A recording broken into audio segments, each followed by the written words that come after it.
আজকের রাতটা কিন্তু সাধারণ কোনো রাত না। আজকের রাত্রে যদি আপনি এই 5টি ভুল করেন তাহলে আপনার জীবনে যে কোনো রকম মারাত্মক প্রকার বিপদ হতে পারে, এমনকি আপনার জীবনটা সর্বনাশ হয়ে যাওয়ার একটা সম্ভাবনা থাকবে।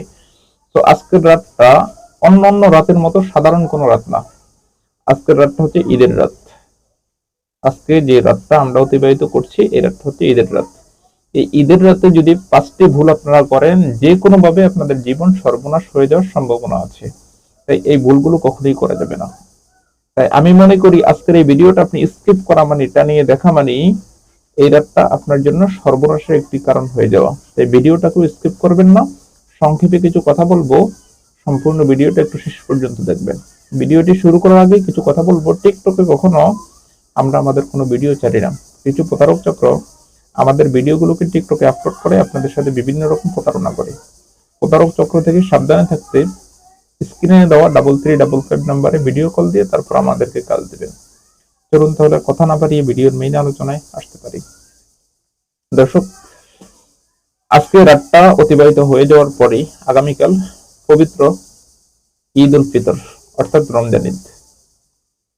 সর্বপ্রথম আমি একটা কথা বলি, যারা আমার ভিডিওগুলো নিয়মিত দেখেন, আমার দর্শক বিন্দু বা যারা এখন আমার এই ভিডিওটি দেখছেন, সবাইকে আমি আমার পক্ষ থেকে, আমার চেম্বারের পক্ষ থেকে এবং মনের গভীর থেকে জানাই ঈদ মোবারক। সবার জন্য ঈদটা হোক সুখ ও শান্তির। যদি আপনাদের কারো সুযোগ হয় তাহলে অবশ্যই ঈদে আমার বাসায় বেড়াতে আসবেন। যেটা বলতেছিলাম, আজকের রাতটা যদি আপনি 5টা ভুল করেন, এই রাতে যদি আপনি 5টা ভুল করেন তাহলে আপনার জীবনটা হয়ে যেতে পারে নরকের, আগুনে জ্বলতে পারে এবং ঈদটা আপনার জন্য মাটি হয়ে যেতে পারে। তো এই 5টা ভুল কিছুতেই আজকের এই রাতে করা যাবে না। প্রথমত যে ভুলটা, সেটা হচ্ছে রাতের বেলা আমরা অনেক সময় ঘুরতে বের হই। রাতের বেলা একা বের হয়ে যাওয়া। ঈদের রাত্রে আমরা অনেকে বন্ধু বান্ধবদের সাথে বা আত্মীয় স্বজনদের সাথে ঘুরতে বের হই। তো এই ঘুরতে বের হওয়া আজকে রাতটা খুবই বিপজ্জনক। বিশেষ করে আজকে রাত্রে যদি আপনি ঘুরতে বের হন, নির্জন কোনো জায়গায় যাবেন না। আজকে রাতে আপনি নির্জন কোনো জায়গায় যাওয়া, এটা আপনার জন্য খুবই বিপজ্জনক একটা কাজ।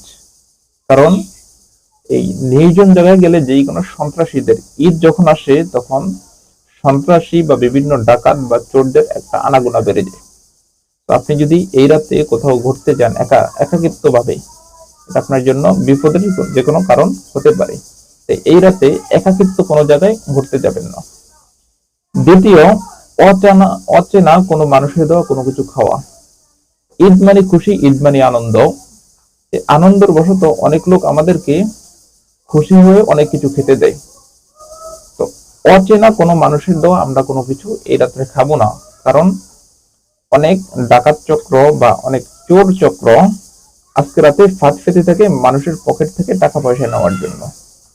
আজকে রাতে যদি আমরা অচেনা কোনো মানুষের দেওয়া কোনো কিছু খাই, হয়তো এটার সাথে খাবারের সাথে অনেক সময় অনেক নেশা জাতীয় অনেক কিছু মিশিয়ে আমাদের থেকে টাকা পয়সা বা আমাদের যাবতীয় প্রয়োজনীয় জিনিসপত্র হাতিয়ে নিয়ে যেতে পারে।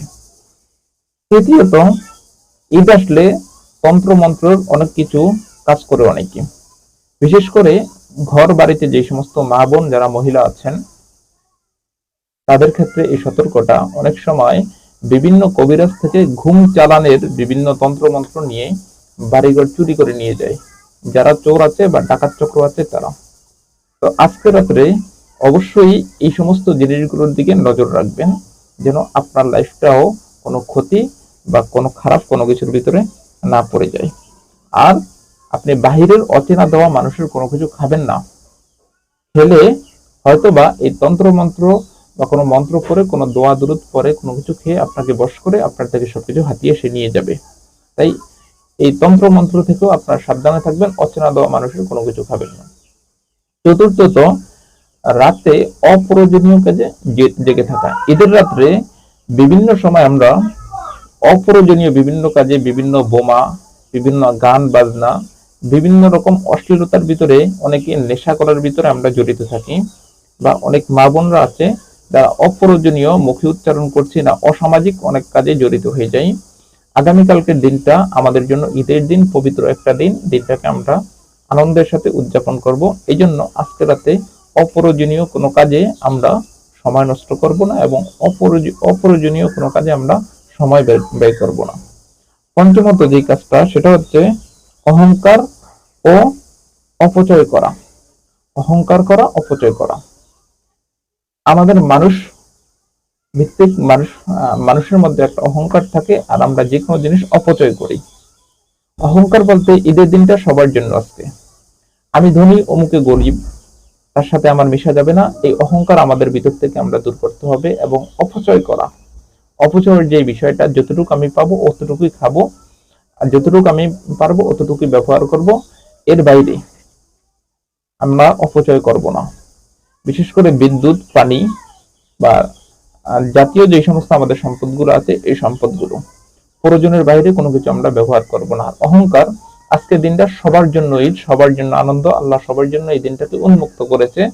তো আমি সবার সাথে মিশতে পারবো না, এই বিষয়টা বাদ দিয়ে সবার সাথে আমরা হাসি খুশি ঈদটাকে উদযাপন করি এবং অপচয় জিনিসটাকে আমরা বিরত থাকি। এই পাঁচটা কাজের কথা বলছি, এই পাঁচটা কাজ যদি আজকে আমরা করতে পারি, আমাদের জীবনটা অনেক সুন্দর হবে। আর আমরা যদি এই পাঁচটা কাজ করে ফেলি, তাহলে আমাদের জীবনটা যে কোনো ভাবে সর্বনাশ হয়ে যেতে পারে। ঈদটা আমাদের কাছে মাটি হয়ে যেতে পারে, খুশি মাটি হয়ে যেতে পারে এবং খুশি ধোঁয়ার সাথে উড়ে যেতে পারে। তো আমরা কখনোই ঈদটাকে ধোঁয়ার সাথে উড়ে যেতে দেব না এবং কখনোই ঈদের আনন্দকে আমরা নষ্ট হতে দেব না। আনন্দকে আনন্দের মতো আদায় করব এবং আনন্দকে আনন্দের সাথে পালন করব। আমি সংক্ষেপে কথাগুলো রেখে আজকে আপনাদের থেকে বিদায় নিচ্ছি। সবাইকে ঈদের শুভেচ্ছা জানাচ্ছি এবং আগামীকাল দিনটা সবাই আনন্দের সাথে কাটান। আমার জন্য সবাই দোয়া করবেন, আমি আপনাদেরকে দোয়া করি। ঈদের সবাইকে জানাই আমার পক্ষ থেকে আসসালামু আলাইকুম ওয়া রাহমাতুল্লাহি ওয়া বারাকাতুহু। যদি কারো সুযোগ হয় আমার বাসায় এসে বেরিয়ে যাবেন। ধন্যবাদ।